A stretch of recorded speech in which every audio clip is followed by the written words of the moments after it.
Hi everyone, it's Eric Lalas. Today we're gonna study about another variation of the semi-slav defense, which is the anti-meran gambit. Last time I showed you this position where white is holding his pawn at c4, costing him to shut his dark square bishop. Now let's take a look at bishop to g5, pinning the knight, which is called the anti-meran gambit.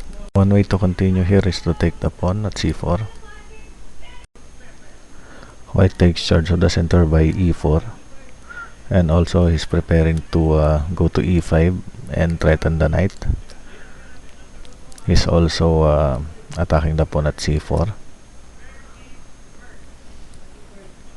b5 protecting the pawn, e5 threatening the knight, h6 threatening the bishop, has to go back, g5, white trades, knight to d7,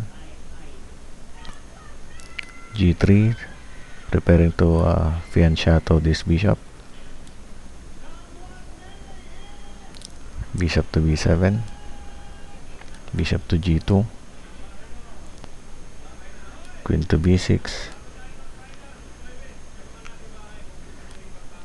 pawn takes knight, castle queenside, and castle kingside.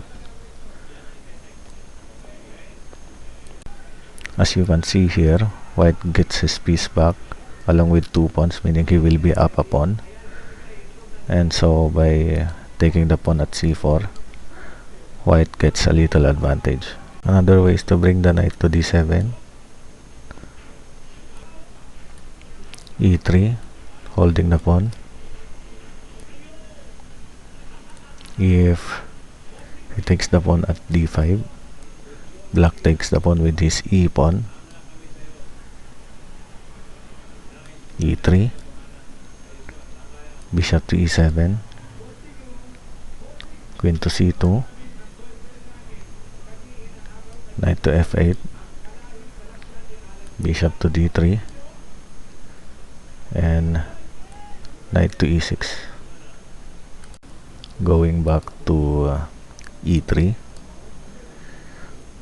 black frees his queen from the pin by moving it to a5 and also pinning the knight. Knight to d2. If he takes the pawn here, black recaptures it with his knight. So knight to d2, bishop to b4, pressuring the knight here, queen to c2, protecting his knight, castle kingside, bishop to e2, preparing to castle, c5, knight to b3, attacking the queen, has to go back to c7, and then white castles.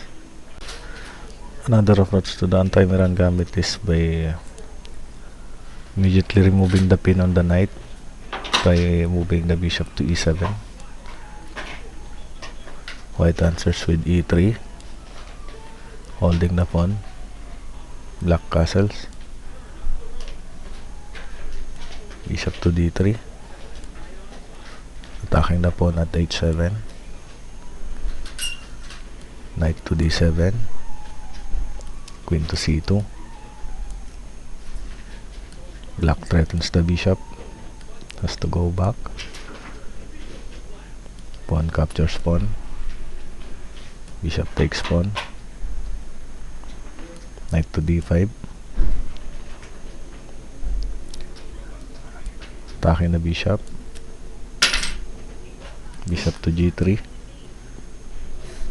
knight takes knight, pawn takes knight, b5 threatening the bishop, bishop to e2, bishop to b7, white castles kingside, and knight to f6. This is a short study of the anti-meran gambit. Hope you enjoyed the video and have a nice day.